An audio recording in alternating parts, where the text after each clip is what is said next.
Le vent hurlait comme un amant trahi sur les falaises de la Costa Brava, et Isabelle sentit son cœur se déchirer avant même que les mots ne tombent. « Tu es une abomination, une ombre qui a souillé notre maison », cracha sa mère, les yeux injectés de fiel, tandis que son père, silhouette rigide dans l'ombre du salon, serrait les poings sur la photo froissée qu'il tenait, une image volée de deux corps enlacés sous la lune. Dans ce silence étouffé, Isabelle comprit que les années de sacrifice, les nuits blanches à bercer des enfants qui n'étaient pas les siens, n'avaient été qu'un piège tendu pour la briser. C'était une soirée d'été étouffante à l'Oret de Mar, où l'air salin de la Méditerranée se mêlait à l'odeur âcre des figuiers et des regrets. Isabelle avait 32 ans, mais ses épaules portaient le poids d'une vie qu'elle n'avait pas choisie. Née au sein d'une famille nombreuse et pieuse, fille aînée d'un pêcheur catalan et d'une couturière fervente, elle avait vu sa jeunesse s'évaporer dans les vapeurs de la soupe mijotée pour 6 bouches affamées. Ses frères et sœurs Maria, 15 ans et rêveuse, Pablo, 13, espiègle, les jumeaux Lucas et Sofia, 10 ans, inséparables, et le petit Ravière, à peine 6 ans, avec ses yeux immenses était son monde, son fardeau, sa raison d'être. Ses parents, épuisés par la mer impitoyable et les dettes qui s'accumulaient comme les vagues, l'avaient nommée la mère de rechange. « Tu es forte, Isabelle, tu portes la famille sur tes épaules », lui disait sa mère, les larmes aux yeux, après la naissance de Ravière. Et Isabelle avait cru à ces mots, comme on croit à une prière murmurée dans l'église de Santa Cristina. Chaque matin, elle se levait avant l'aube, allumait le four pour les pains frais, lavait les uniformes tachés de boue des enfants, et courait vers l'école pour déposer Pablo et les jumeaux, un panier de figues sous le bras pour tromper la faim. Le soir, elle racontait des histoires de chevaliers et de princesses rebelles aux petites filles, tandis que son père rentrait les filets vides, et que sa mère, voûtée sur sa machine à coudre, marmonnait des Ave Maria pour conjurer la misère. Isabelle n'avait pas d'amis, pas d'amants du moins, c'est ce qu'elle se racontait. Ses rêves, la nuit, étaient peuplés de silhouettes floues, de mains douces qui effleuraient sa peau sans la juger. Mais le jour, elle était la pierre angulaire, l'invisible qui tenait tout debout. C'est lors d'un festival de la Vierge de la Costa, en août, que Sandrine entra dans sa vie comme une bourrasque venue du Nord.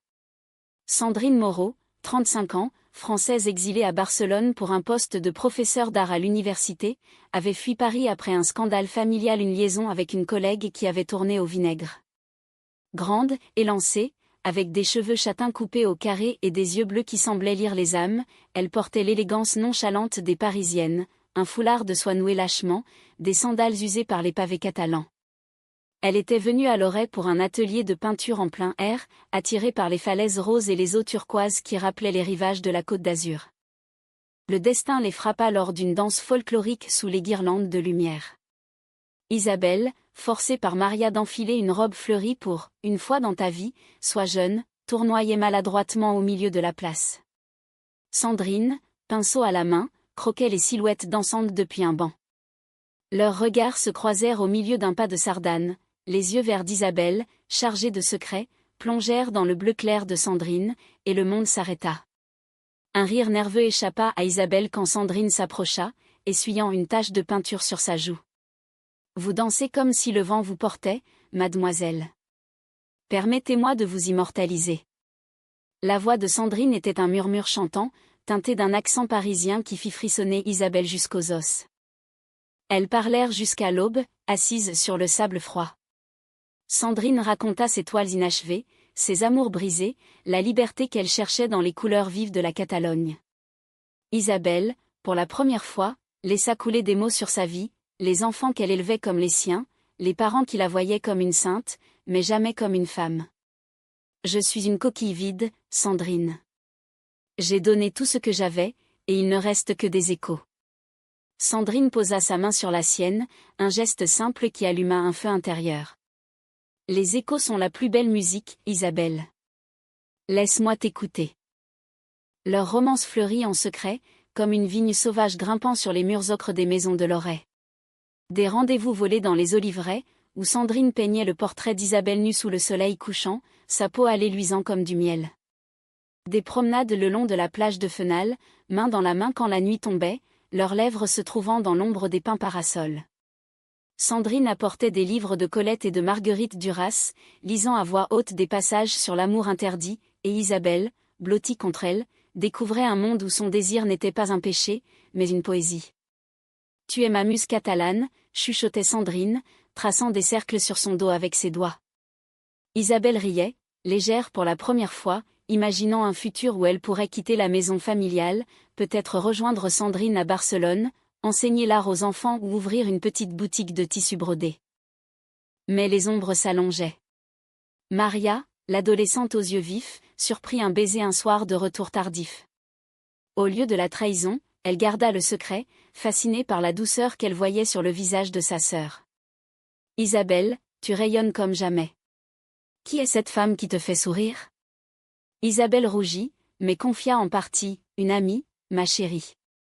Une amie qui me rend vivante. » Pablo, plus curieux, fouilla le sac d'Isabelle et trouva une lettre de Sandrine, parfumée à la lavande. « Mon amour, reviens-moi vite. Ton corps est ma toile préférée. » Il n'en parla pas, mais le doute s'insinua. Les parents, eux, sentaient le vent tourner sans le nommer. La mère remarqua les absences prolongées, les regards absents pendant les repas. Le père, buvant plus que de raison au bar du port, grommelait sur les mœurs dépravées des étrangers. Un soir, Javier tomba malade d'une fièvre qui le fit délirer 2 jours. Isabelle veilla, épongeant son front, chantant des berceuses en catalan. Quand il guérit, elle s'effondra, épuisée. Sandrine vint en secret, glissant une main compatissante dans la porte entr'ouverte. Ce fut ce geste, vu par la mère qui rôdait comme un fantôme, qui alluma la mèche. La confrontation éclata une semaine plus tard, après la messe du dimanche. Isabelle rentrait du marché, un panier de tomates et d'herbes fraîches au bras, quand sa mère la plaqua contre le mur de la cuisine. « Qui est cette sorcière française ? Que as-tu fait de notre honneur ?» Les yeux de la mère brillaient de larmes et de rage. Le père surgit, brandissant la photo prise par un voisin curieux, un cliché flou d'elles 2 enlacées sur la plage. « Tu nous as trahis. Toi qui as élevé nos enfants comme une mère. Tu es une dépravée. » Isabelle recula, le cœur cognant comme un tambour de procession. « Papa, maman. Je vous ai tout donné. Les nuits, les jours, mon âme. Et maintenant, parce que j'aime. » Les cris attirèrent les enfants. Maria se rua, protégeant sa sœur, « Laissez-la. Elle nous a sauvés, elle nous a aimés. » Pablo, les poings serrés, défia son père, « Et toi, avec tes bouteilles ?» Les jumeaux pleuraient, Javier se cachait sous la table. Mais les parents, aveuglés par la honte et la religion, ne virent que le scandale. « Sors d'ici, abomination !»« Tu n'es plus rien pour nous » hurla le père, jetant ses affaires par la fenêtre. Isabelle, tremblante, ramassa son sac, les larmes coulant sur ses joues. Sandrine l'attendait en bas de la rue, dans sa vieille Citroën rouge. « Viens avec moi. On recommence à zéro. » Elles fuirent vers Barcelone, la ville aux 1000 visages, où les rues grouillaient de vie et de secrets. Sandrine installa Isabelle dans son petit appartement du quartier de Gracia, aux murs tapissés de toiles inachevées et d'odeurs de café et de peinture à l'huile. Les premiers jours furent un tourbillon de tendresse, des bains partagés sous la douche minuscule, des dîners aux chandelles improvisés avec du pain et du fromage, des nuits où leurs corps s'entremêlaient comme des vagues.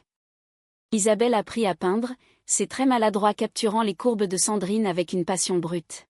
« Tu es libre maintenant » murmurait Sandrine, embrassant ses cicatrices invisibles. Pourtant, le passé les rattrapait comme une marée montante. Les lettres des enfants arrivaient, écrites en secret par Maria, ils nous interrogent, mais on ne dit rien. « Reviens, s'il te plaît.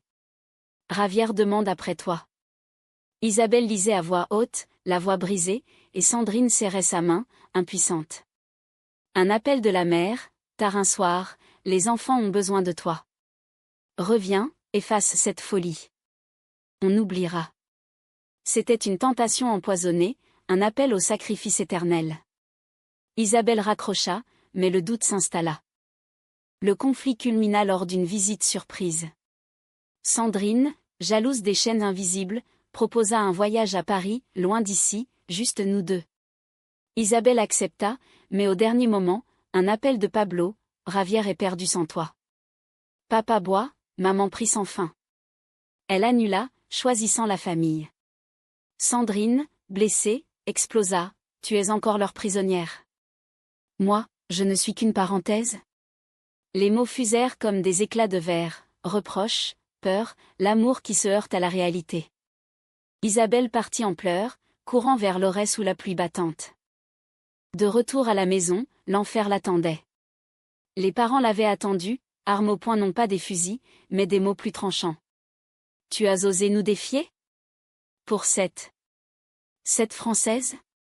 La mère, hystérique, révéla son plan. Elles avaient contacté un prêtre pour un exorcisme et menaçaient de la dénoncer aux autorités locales pour corruption des mœurs.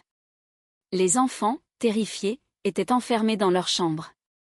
Isabelle, acculée, hurla sa vérité: « J'ai élevé vos enfants parce que je les aimais.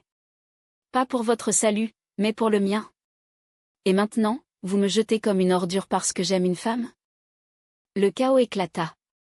Maria s'échappa, courant vers la plage pour alerter Sandrine, qui arriva en trombe, voiture dérapant sur les pavés mouillés. La confrontation fut un ouragan, Sandrine face aux parents, voix calme mais ferme: « Vous l'avez utilisée, brisée pour vos besoins.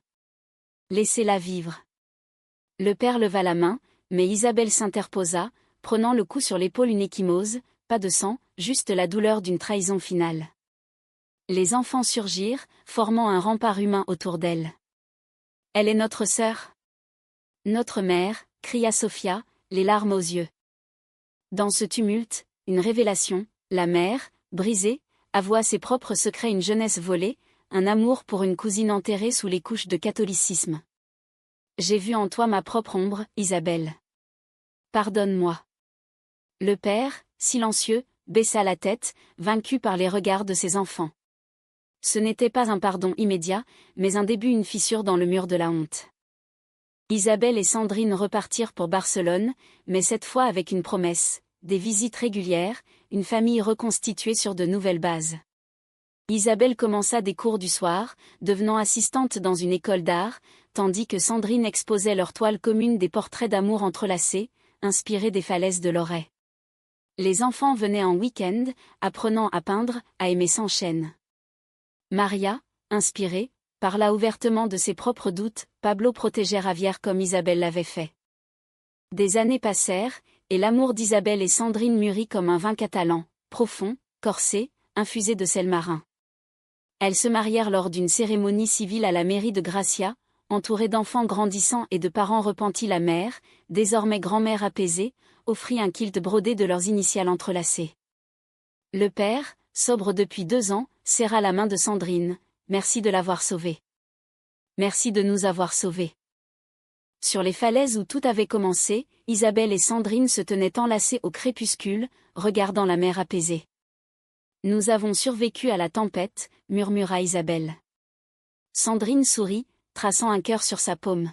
« Et nous danserons toujours, mon amour. » Les mois suivant la fuite d'Isabelle vers Barcelone furent un mélange enivrant de liberté et de vertige, comme si elle marchait sur une corde raide tendue au-dessus de l'abîme.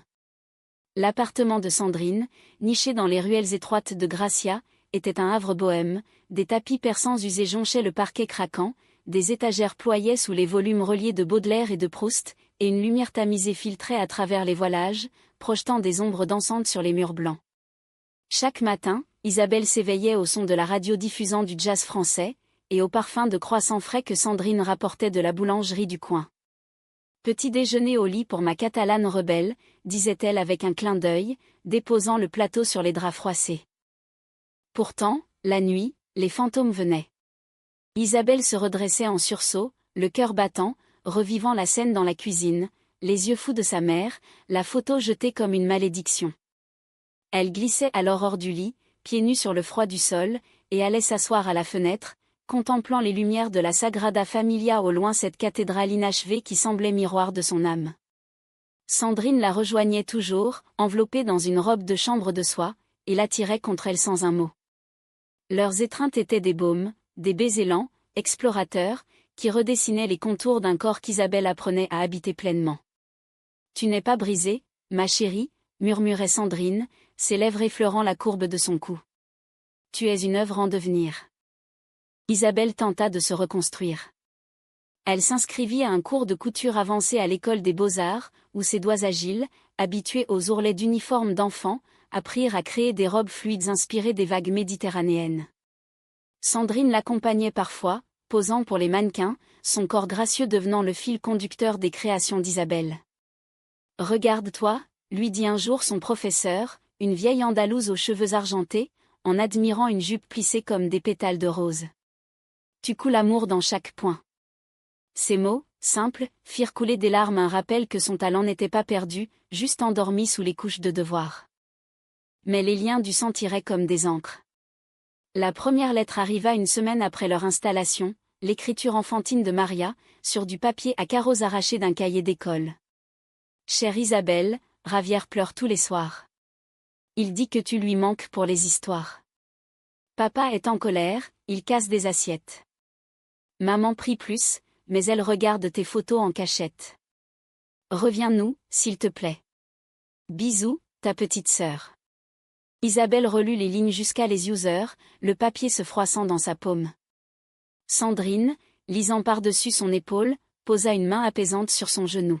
« Il t'aime, mais c'est une cage dorée. Tu mérites les ailes. » Pourtant, le doute rongeait Isabelle comme la rouille sur les filets de pêche de son père. Elle passait des heures au téléphone public du quartier, parlant à voix basse avec les enfants, inventant des excuses pour sa mère qui, parfois, daignait décrocher. « Tout va bien ici. Les petits sont sages. » Mais le ton était glacial, un mur de non-dit. Une nuit, après un appel où Ravière sanglotait, « Pourquoi tu nous as laissés ?» Isabelle craqua.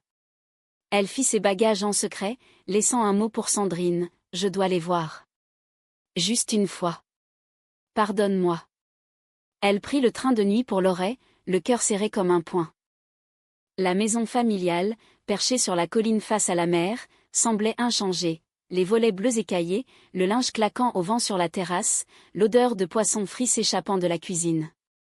C'était l'aube quand elle frappa à la porte, et ce fut Pablo qui ouvrit, les yeux écarquillés de surprise et de joie. « Isabelle !» Il se jeta dans ses bras, grand et maigre comme un roseau, 13 ans déjà mais encore si vulnérable. Les jumeaux surgirent en pyjama, Sophia tirant sur sa chemise de nuit, « Raconte-nous l'histoire de la princesse et du dragon. » Ravière, timide, s'accrocha à sa jambe, son petit visage enfoui contre son jean. La réunion fut un chaos tendre, rires étouffés dans la cuisine, tandis qu'Isabelle distribuait des bonbons volés à la gare et des promesses chuchotées. Maria arriva en dernier, essoufflée d'avoir couru de l'école, et l'étreignit longuement. « Tu as l'air heureuse, mais triste. » « C'est elle, la Française ?» Isabelle hocha la tête, un sourire fugace aux lèvres. « Sandrine. Elle est tout. » Pour un instant, le monde fut entier, les enfants blottis contre elle sur le vieux canapé, écoutant ses aventures édulcorées de Barcelone, les marchés aux fleurs, les cafés littéraires, les toiles qui prenaient vie. Mais les parents rentrèrent plus tôt que prévu. Le père, sentant l'intruse, entra comme un ouragan, sa casquette de pêcheur encore sur la tête. « Qu'est-ce que tu fais ici? Tu crois que tout est pardonné ?» Sa voix tonna, faisant sursauter Ravière. La mère, derrière lui, croisa les bras, le visage fermé comme une huître. Les voisins parlent encore. « À cause de toi. » Isabelle se leva, protégeant les enfants de son corps. « Je suis venue pour eux, pas pour vous. Laissez-moi les aimer sans condition. » La dispute s'enflamma vite. Le père accusa, « Tu nous as abandonnés pour tes vices. Qui va élever ces gosses maintenant ?» Isabelle riposta, la voix tremblante mais ferme, « Je ne vous ai pas abandonné. J'ai fui votre poison. J'ai donné 10 ans de ma vie, et vous me traitez comme une criminelle pour un amour pur. » Maria intervint, les joues rougies, « C'est vous qui l'avez utilisée. Comme une servante, pas une fille. » Le silence qui suivit fut assourdissant. La mère, pour la première fois, vacilla, « On n'avait pas le choix. » La mère, les dettes. Mais le père coupa court, chassant Isabelle d'un geste, « Sors. Et ne reviens pas tant que tu seras. Ça. » Elle partit le cœur en lambeaux, les enfants pleurant à la porte. Dans le train de retour, elle écrivit à Sandrine une lettre fiévreuse, « J'ai failli rester. Mais je t'ai choisi. Nous. » Sandrine l'attendait à la gare, un bouquet de mimosas à la main, et leur baiser fut un serment sous les néons froids. Leur vie à Barcelone prit un rythme nouveau, teintée de résilience. Isabelle trouva un emploi comme couturière freelance, confectionnant des vêtements pour une galerie d'art lesbienne du Raval, un espace secret où des femmes comme elle partageaient vin et confidences. Sandrine organisa une exposition solo, Ombre et lumière de la Costa, où un portrait d'Isabelle, yeux clos dans l'extase, attira les critiques, une ode à l'amour clandestin, vibrant de vérité méditerranéenne. Les revenus affluèrent, assez pour louer un atelier plus grand, avec un balcon donnant sur les Ramblas. Pourtant, la trahison couvait. Sandrine, hantée par ses propres démons parisiens, commença à boire en secret un verre de vin rouge devenant deux, puis une bouteille pour noyer les nuits où Isabelle murmurait des noms d'enfants dans son sommeil. « Je ne veux pas être ta seconde famille », avoua-t-elle un soir, lors d'une querelle après une visite des enfants. Isabelle, blessée, rétorqua « Et moi, je ne veux pas choisir entre l'amour et le sang ». Les mots blessèrent, et Sandrine, impulsivement, appela une ex à Paris, une nuit de regret, un appel anonyme qui revint aux oreilles d'Isabelle via une amie commune. La découverte fut un poignard. Isabelle trouva le téléphone de Sandrine, messages enflammés, « Reviens, ma Parisienne. Barcelone t'étouffe ». Elle confronta Sandrine dans l'atelier, toile à moitié peinte jonchant le sol comme des cadavres. « Tu me trahis. Après tout. » Sandrine, les yeux rougis, pleura, c'était une faiblesse, un écho du passé. « Toi, tu es mon présent. » Mais le mal était fait, Isabelle, écho de sa propre famille, claqua la porte, courant dans les rues pluvieuses de Barcelone, se réfugiant chez une nouvelle amie de la galerie. Les semaines d'absence furent un purgatoire. Sandrine, brisée, peignit frénétiquement, des toiles sombres de falaises en furie, d'amantes séparées par des tempêtes. Elle écrivit des lettres quotidiennes, déposées sous la porte d'Isabelle, « Sans toi, je suis une esquisse inachevée. Pardonne ma lâcheté. » Isabelle, chez son amie, cousait des masques de deuil, mais lisait chaque mot à la lueur d'une lampe, le cœur déchiré. Les enfants, sentant la tourmente, envoyèrent un colis, des dessins maladroits de famille élargie, avec Sandrine au milieu, tenant la main d'Isabelle. C'est Maria qui joua les entremetteuses. Elle prit le train seule, un exploit pour une 15 ans, et frappa à la porte de l'atelier. « Sandrine, tu dois la reconquérir. Elle t'aime plus que tout. » Touchée, Sandrine organisa une surprise, une excursion aux falaises de Lorey, où elle avait loué une maisonnette isolée. Elle envoya un billet à Isabelle, avec une note, « Viens.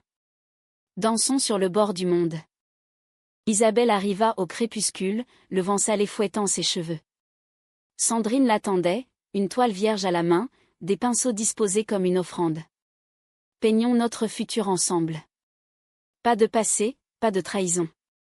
Juste nous. » Elles s'embrassèrent sous la pluie fine, et cette nuit-là, leurs corps se réconcilièrent dans un feu doux, murmure de promesses contre la peau.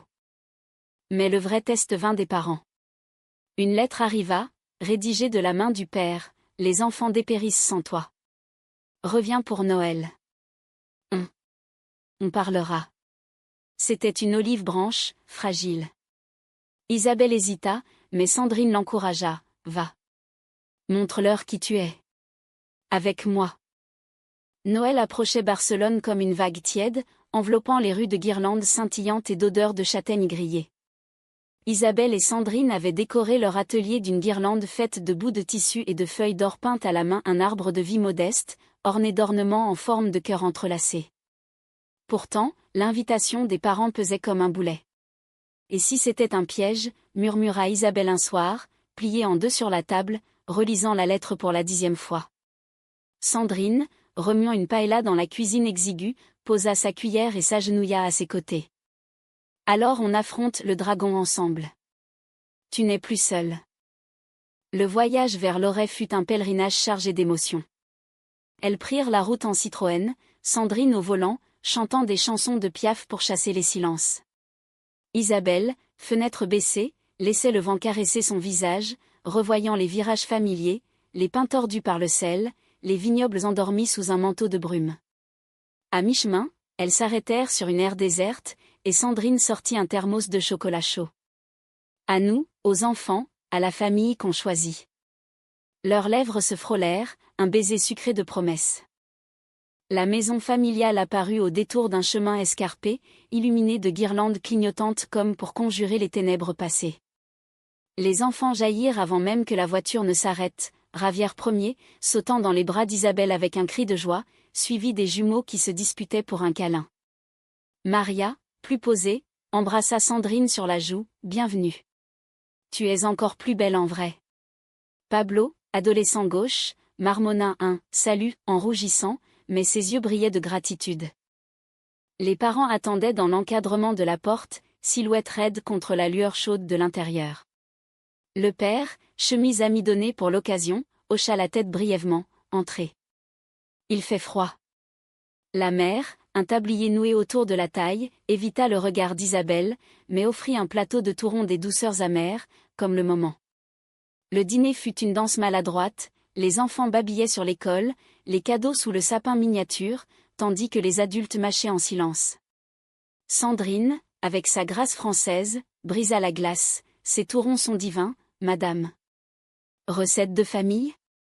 La mère, surprise, répondit d'une voix rauque, « Oui. Hérité de ma grand-mère. » Isabelle en raffolait petite. Après le repas, tandis que les enfants jouaient aux cartes dans la chambre, le vrai face-à-face eut lieu au salon. Le père alluma un feu dans la cheminée, les flammes crépitant comme des reproches. « On a beaucoup réfléchi », commença-t-il, les mains tremblantes sur ses genoux. Les prêtres, les voisins. Tout ça nous a rongés. Mais les gosses. Ils ont besoin de toi. Et nous ? On a été injustes. Isabelle, assise droite comme un I majuscule, sentit les larmes monter. Injuste. Vous m'avez accusé d'être un monstre. Pour aimer. La mère intervint, la voix brisée, j'ai eu peur. Peur du scandale, de ce que ça dirait de moi. J'ai aimé, autrefois, une femme. Ma cousine Helena, à Séville. On s'est séparés par devoir. Je ne voulais pas que tu souffres comme moi. La révélation tomba comme une pierre dans l'étang, ridant la surface des haines anciennes. Sandrine, silencieuse jusque-là, prit la main d'Isabelle, l'amour n'est pas un péché. C'est la vie. Le père, les yeux humides, hocha la tête, peut-être. On essaiera. Pour les enfants. Ce n'était pas un pardon total, mais un armistice fragile, humain. La nuit de Noël, Isabelle et Sandrine dormirent dans la chambre d'amis, un lit étroit qui les força à se serrer l'une contre l'autre. Au milieu de la nuit, Isabelle se réveilla, le cœur gonflé. C'est un début, non, chuchota-t-elle. Sandrine, traçant des motifs sur son bras, répondit, oui. Et notre plus belle toile. De retour à Barcelone, l'euphorie fut de courte durée. Le printemps apporta des bourgeons, mais aussi des épines. Sandrine reçut une offre d'un galeriste parisien, une exposition majeure au Louvre des Arts décoratifs, avec un contrat pour rester 6 mois. C'est mon rêve, Isabelle. Mais sans toi. Isabelle, forte désormais, l'encouragea, vas-y. Je te rejoindrai pour les vacances. On est plus solide que ça. Pourtant, la séparation pesa. Les appels nocturnes devinrent des murmures lasses. Sandrine, noyée dans les vernissages et les flatteries, oubliait parfois les promesses. Isabelle, enseignant maintenant à l'école d'art, se perdait dans les leçons sur Frida Kahlo et ses amours passionnés. La trahison revint sous une forme insidieuse. Lors d'une visite à Paris, Isabelle découvrit des textos d'une assistante de galerie, des invitations à dîner, des « nuits de travail » prolongées. Confrontation dans un café des quais de Seine, sous la pluie fine, encore ?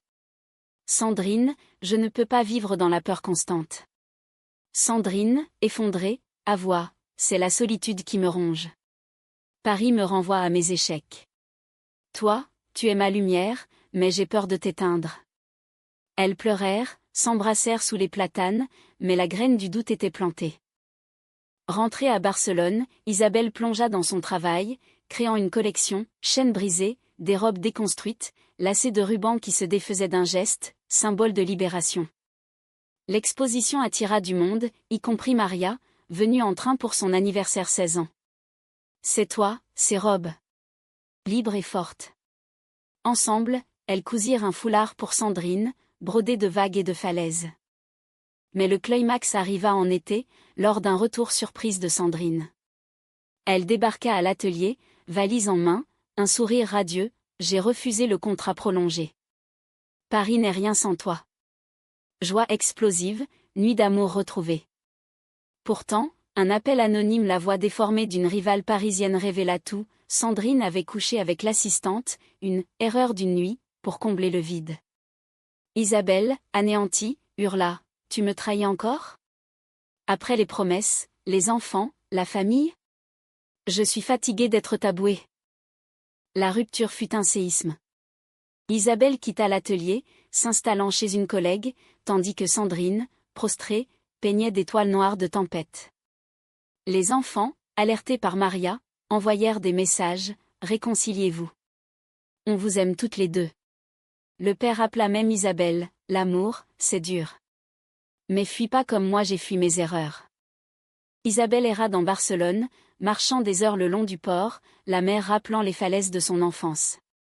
Elle repensait à sa mère, à Elena la cousine perdue, combien de femmes avaient souffert en silence ? Elle décida de confronter non seulement Sandrine, mais son propre passé. Elle rentra à Lorey seule, demandant audience à ses parents. « J'ai besoin de votre force. Pas pour pardonner tout, mais pour avancer. » La mère, émue, lui montra une boîte cachée, des lettres jaunies d'Elena, des mots d'amour interdits. « J'ai gâché ma vie par peur. Ne fais pas pareil. » Renforcée, Isabelle appela Sandrine, « Viens à Lorey. On parle sur les falaises. » Sandrine arriva, pâle et tremblante, un bouquet de lavande à la main, le parfum de leur début.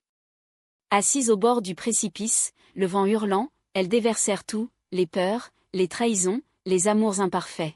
« J'ai trahi parce que j'ai peur de te perdre, » avoua Sandrine. Isabelle, larmes aux yeux, « Et moi, j'ai peur d'être à nouveau utilisée. Mais on peut guérir ensemble. » Thérapie, promesse vraie. Leur réconciliation fut lente, tissée de séances avec une conseillère lesbienne de Girona, de week-ends avec les enfants où Sandrine apprenait à être tante. L'automne apporta une paix fragile, une nouvelle exposition commune, Tempête et calme, qui remporta un prix local. Isabelle cousit une robe de mariée pour une amie, imaginant la sienne. L'hiver suivant fut un manteau doux sur la Costa Brava, neige rare saupoudrant les pins comme du sucre glace. Isabelle et Sandrine, après des mois de reconstruction, décidèrent de sceller leur union lors d'une cérémonie intime sur les falaises mêmes qui avaient vu naître leur amour. Pas d'église, pas de prêtre, juste un officier civil de Lorey, les enfants en témoin, et les parents invités malgré les tensions résiduelles. Maria, 16 ans désormais, porta les alliances sur un coussin brodé de sa main, 2 anneaux d'argent martelés, gravés de vagues entrelacées. « Vous êtes belle » murmura-t-elle, les yeux brillants, tandis que Sophia et Lucas semaient des pétales de roses sauvages. Le père d'Isabelle, sobre et droit, serra la main de Sandrine avant la voix haut. « Prends soin d'elle. Elle est notre trésor. » La mère, un châle catalan sur les épaules, glissa un regard complice à Isabelle, comme Elena et moi aurions dû. Les vœux furent simples, murmurés contre le rugissement de la mer. « Je te choisis, dans les tempêtes et les calmes, pour peindre notre vie ensemble. » Un baiser scella tout, salé de larmes et de sel marin, sous un ciel qui s'ouvrait enfin. La lune de miel fut un pèlerinage, un mois en Andalousie, visitant Séville où la mère d'Isabelle avait connu Elena. Elles marchèrent dans l'Alcazar, main dans la main, imaginant les amours passés. Sandrine esquissa des croquis de patio fleuris, Isabelle acheta des tissus soyeux pour de futures créations. Ici, l'amour était interdit, mais il fleurissait quand même, dit Isabelle, caressant une fontaine mauresque. Sandrine, serrant sa taille, comme nous. Des fleurs sauvages. De retour, la vie s'organisa en un équilibre précaire mais durable. Isabelle lança sa propre ligne de vêtements, libre comme la mer, vendue dans des boutiques queer de Barcelone et Madrid, des pièces fluides, inspirées des danses sardanes, avec des lacets qui symbolisaient les choix. Sandrine, stabilisée par une thérapie continue, obtint une chaire à l'université de Barcelone, enseignant l'art lesbien du XXe siècle, de Djuna Barn à Monique Wittig. Ensemble, elles adoptèrent un chat errant, prénommé Costa, qui ronronnait entre elles sur le balcon. Les enfants grandirent, tissant le lien. Pablo, 14 ans, découvrit le football et invita Sandrine à ses matchs, admirant sa façon de crier des encouragements en français. Les jumeaux, 12 ans, passaient des vacances d'été à l'atelier, apprenant à peindre des nus pudiques, comme tante Isabelle et Sandrine. Ravière, 8 ans, écrivait des histoires où des princesses sauvaient des reines, inspirées par leurs récits. Maria, l'adolescente en fleurs, confia un jour à Isabelle, « J'aime une fille de ma classe. Tu m'as montré que c'est ok. » Isabelle l'étreignit, le cœur gonflé, plus que ok. C'est magnifique. Les parents évoluèrent lentement.